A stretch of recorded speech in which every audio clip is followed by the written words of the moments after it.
In the early 20th century, a time when the world was captivated by feats of daring and adventure, one name stood out among the bravest: Bobby Leach. Born in Cornwall, England, Leach was a man driven by an insatiable thirst for adrenaline and a desire to etch his name into the history books. His life was a testament to human courage, but it ended in a manner so ironic that it almost defies belief. Leach's journey into the realm of daredevils began with a series of stunts that showcased his fearless nature. In 1908, he leaped off the Upper Steel Arch Bridge across the Niagara River using a parachute, becoming the fourth person to do so. This act of audacity was just a prelude to his most famous stunt. On July 25, 1911, Leach climbed into a custom-made steel barrel, determined to conquer the mighty Niagara Falls. The barrel, measuring 2.4 meters in length, was designed to withstand the immense forces of the cascading water. As he approached the brink of the Horseshoe Falls, spectators watched in awe and dread. The plunge took mere seconds, but for Leach, encased in darkness and surrounded by roaring waters, it must have felt like an eternity. Miraculously, he survived the fall, but not without significant injuries. Upon retrieval, Leach was found unconscious, with a fractured jaw, broken ribs, and both kneecaps shattered. He spent the next 23 weeks recovering in the hospital, enduring pain that few could imagine. Yet, his spirit remained unbroken. After his recovery, Leach, his wife, and his barrel toured many parts of the world, sharing his harrowing experience and inspiring countless others. His name became synonymous with courage and resilience. 15 years after his historic plunge, in 1926, Leach found himself in New Zealand, continuing his lecture tours. One day, while walking down a street in Auckland, fate took a cruel turn. He slipped on an orange peel, fell, and broke his leg. At first glance, it seemed like a minor mishap, especially for a man who had survived the wrath of the Niagara.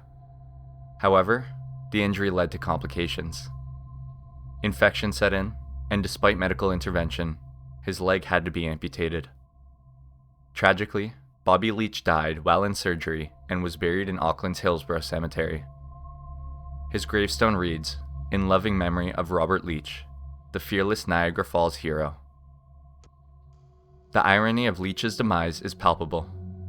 A man who had faced death head-on, challenging one of nature's most formidable forces, met his end due to a commonplace accident. It serves as a poignant reminder of life's unpredictability and the fragile nature of human existence.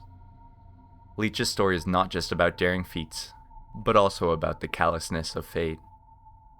In reflecting upon Bobby Leach's life, we are reminded of the duality of human experience, the heights of achievement and the depths of unforeseen tragedy.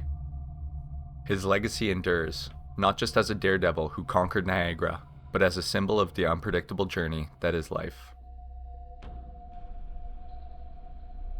In the early hours of December 2nd, 1755, the Eddystone Lighthouse, perched on the treacherous reefs approximately 12 miles off the coast of Plymouth, England, became the scene of an unimaginable catastrophe. Henry Hall, a venerable lighthouse keeper aged 94, was on duty when disaster struck. A spark, possibly from a candle in the lantern room, ignited the wooden structure, setting the tower ablaze. The Eddystone Lighthouse, at that time, was a wooden structure known as the Rudyard's Tower, built in 1706. Its design, while innovative, had inherent vulnerabilities. The wooden construction, combined with the lead-covered roof, created a potential tinderbox, especially given the open flames used for illumination. The isolation of the lighthouse, situated on a remote reef, meant that any emergency could quickly escalate into a life-threatening situation. As flames consumed the upper reaches of the lighthouse, the intense heat melted the lead lining the roof. In a desperate attempt to extinguish the fire, Hall and his fellow keepers hurled buckets of water upwards, battling the inferno. Hall displayed an astonishing level of resilience and dedication, continuing to assist his comrades in their farther battle against the relentless flames. The air would have been thick with toxic smoke, stinging eyes and burning lungs, each breath a torment as the fire roared around them. The searing heat turned the once sturdy lighthouse into a hellish inferno. But Hall kept pushing forward, driven by duty and survival instinct. Then came the moment of no return. As molten lead from the roof poured downwards, some struck Hall in the face and flowed into his open mouth. One can only imagine the searing pain as the superheated metal scorched his throat and his stomach. It must have felt like swallowing liquid fire, burning its way through his body with no escape.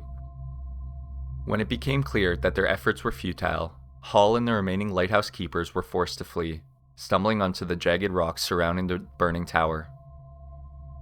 The rocky reef offered no true refuge, just bitter wind and crashing waves. Rescue took time, and Hall, despite agony, clung to life, carried by sheer willpower. Upon being transported to East Stonehouse in Plymouth, Hall was treated by Dr. Edward Spry, who documented the unimaginable extent of his injuries. For 12 harrowing days, Hall suffered through unspeakable torment. The molten lead had solidified inside his stomach, a grotesque lump weighing nearly 200 grams or 7 ounces. The physical toll was staggering: seared internal tissue, unimaginable gastrointestinal agony, and a failing body struggling against overwhelming trauma. Medical knowledge at the time was primitive, and while Dr. Spry attempted treatments, there was little that could be done for a man whose insides had been scorched by molten metal. Hall would have endured relentless waves of nausea, agonizing pain with every movement, and a constant burning sensation, knowing all the while that his death was inevitable.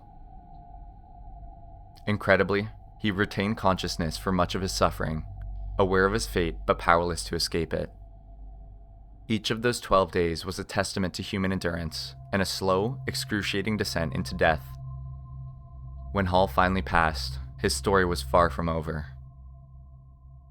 The post-mortem examination revealed the hardened mass of lead lodged in his stomach, an anatomical anomaly so bizarre that it was recorded in medical literature and presented to the Royal Society. Dr. Spry's findings became an early case study in extreme trauma survival, but for Henry Hall, the ordeal had already cemented itself as one of history's most horrifying fates. This tragic incident not only underscores the perils faced by lighthouse keepers of the era, but also a lasting impact on medical science. Dr. Spry's report to the Royal Society detailed the unprecedented case, prompting further investigations into the effects of ingesting molten materials. The piece of lead recovered from Hall's stomach remains preserved, a somber relic in this dark chapter in maritime history. For now, the Eddystone Lighthouse stands as a beacon of safety, but the story of Henry Hall serves as a chilling reminder of the dangers that once lurked within its walls.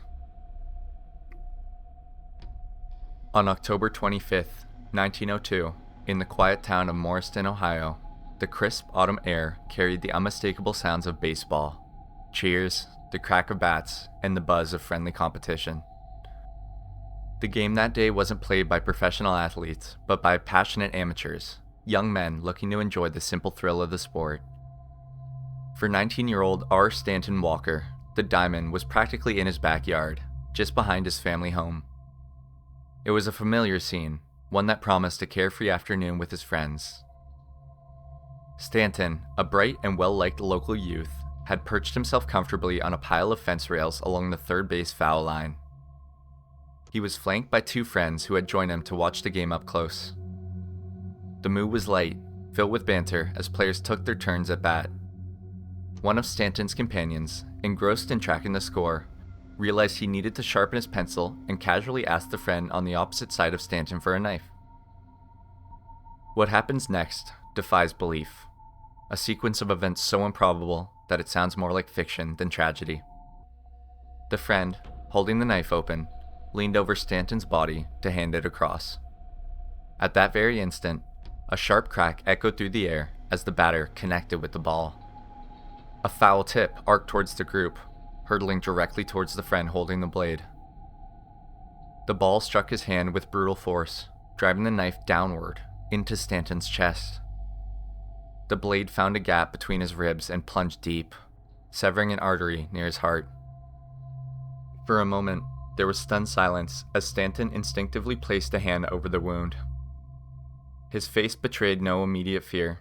He even managed to dismiss his friend's concern, insisting it was not much. But within moments, the truth became impossible to ignore.